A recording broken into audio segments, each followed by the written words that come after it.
Buenas tardes a todos. Hoy hablaremos del tema sobre el tiempo atmosférico y clima, factores y elementos que lo determinan. Los factores del clima son aquellos que generan condiciones transitorias en la atmósfera y que dan lugar al estado de tiempo, también conocido como tiempo atmosférico o meteorológico. Los elementos necesarios para generar estas condiciones son la presión atmosférica, temperatura, vientos, lluvias y humedad. Como todo en la atmósfera, el clima también se compone de elementos físicos, químicos, particulares y su participación en esta capa se refleja en la presión atmosférica. Esta se define como la fuerza por unidad de superficie en la que el peso del aire ejerce una fuerza sobre todos los cuerpos debido a la acción de la gravedad y su medida en el sistema internacional. En el Pascal, la presión atmosférica depende de muchos factores, sobre todo de la altitud.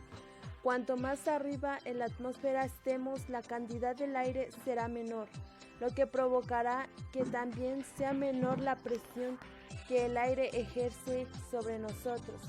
El siguiente gráfico muestra los valores promedio de la presión atmosférica en función de la altitud. Además de la altitud, la presión atmosférica carga con otros factores determinantes como la situación geográfica, la temperatura, la humedad y las condiciones meteorológicas. La presión atmosférica puede medirse de forma sencilla. Lleva a cabo a un experimento que ha servido de base para la medición y estudio de la presión atmosférica hasta nuestros días. Torricelli llenó con mercurio un tubo de vidrio en 1 metro de largo y cerrado por un extremo. Posteriormente destapó el extremo abierto y lo introdujo a una cubeta también llenada de mercurio. Al cabo de unos minutos destapó el tubo y al hacerlo se percató de que el tubo era la altitud y la presión atmosférica. La temperatura es una de las magnitudes más utilizadas para describir el estado de la atmósfera. La temperatura del aire puede variar dependiendo tanto del momento, si es de día o de noche, como en relación con las estaciones de año y la ubicación geográfica. Para medir la temperatura debemos considerar las propiedades de la materia, como la resistencia eléctrica de algunos materiales, el volumen de un cuerpo, el color de un objeto, entre otras. Por su simplicidad, el termómetro común nos sirve para medir temperaturas extremas. Para ello se utiliza un termómetro de máximas y mínimas. La destilación de mercurio del depósito empuja con una superficie para vencer la resistencia impuesta por la estrangulación. En cambio, cuando la temperatura baja y la masa del mercurio se contrae, la columna se rompe, lo que origina que el extremo quede libre. Toda magnitud física, la temperatura tiene asociadas unas unidades de medida, las cuales difieren según sea la escala elegida. Entre ellas se encuentra la escala Celsius, propuesta por Anton Celsius, el ciclo. Esta escala se define en 100 intervalos regulares, donde el 0 indica al punto de congelación del agua y el 100 al punto de ebullición. Generalmente, según el lugar donde se coloca el termómetro será la temperatura que mida. Por ejemplo, al colocarse cerca de una pared medirá la temperatura de esta, mientras que al estar expuesto al viento, el termómetro marcará un valor distinto. Por ello, para que todos los meteorólogos del mundo comparen sus medidas sin cometer errores, la Organización Meteorológica Mundial ha postulado los patrones acerca del modo en que deben colocarse los termómetros. Ha determinado altura del suelo con ventilación suficiente, protegidos de la precipitación y de la radiación solar directa, entre otras, escala llamada Fahrenheit, la cual fue creada por Gabriel Fahrenheit en 1714. Esta se utiliza con mayor frecuencia en países anglosajones como Estados Unidos y gradúa el termómetro en 32.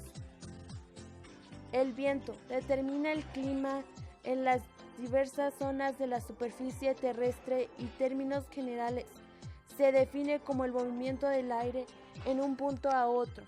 Pese a que su origen puede variar, normalmente se genera cuando se interactúa presiones distintas entre dos puntos.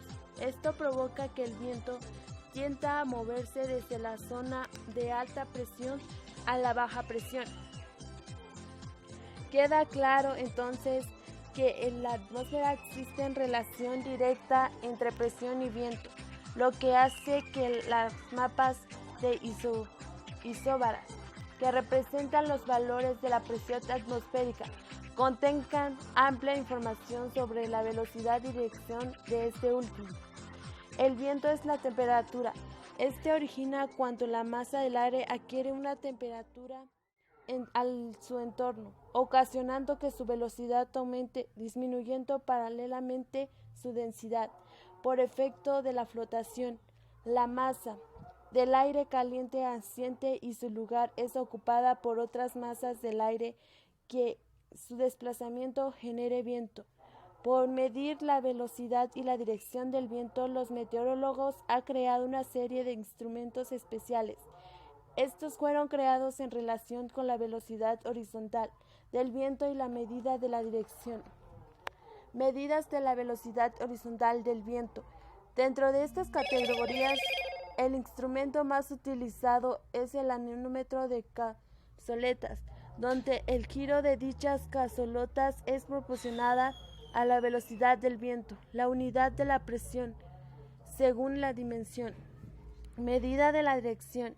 Se utilizan las baletas que indican la procedencia geográfica del viento según sea su lugar de procedencia, ya sea norte, noroeste, sureste. La clasificación del viento se presenta en relación a los lugares que recorren. Esto puede ser llamados brisas del mar, brisas de montañas, vientos generados por huracanes y tornados y vientos locales. Brisas del mar. A la diferencia de la tierra, el mar se calienta a menor velocidad durante el día, ya que el calor que desprende la tierra es inferior al del agua, de modo que el aire del interior asciende y es ocupada por aire más fresco procedente del mar. Por el contrario, la tierra se enfría más rápidamente que en algunas durante la noche, por lo que el aire, situación justo encima de la superficie del mar, se encuentra más caliente y tiende, por tanto, al hacer este fenómeno causa que la producción de un flujo del viento de tierra, ya sea el mar de mayor altura. Brisas y montañas y valles. Durante el día, el aire del valle se calienta con mayor velocidad y tiende al acceder por la colina. En cambio, durante la noche, el enfriamiento del aire y lo vuelve más denso y desciende hacia los valles desde las cumbres.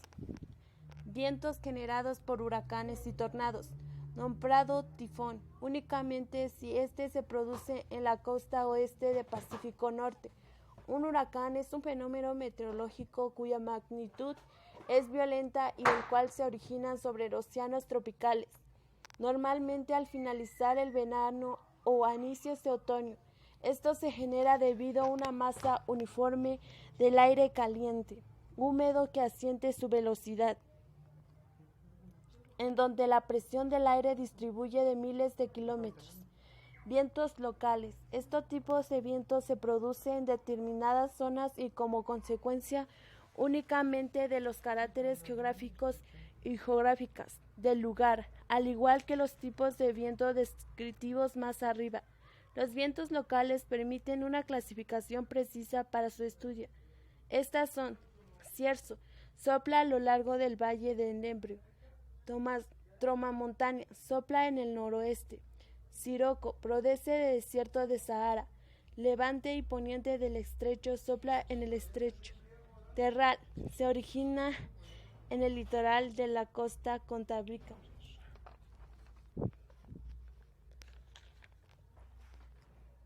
La precipitación.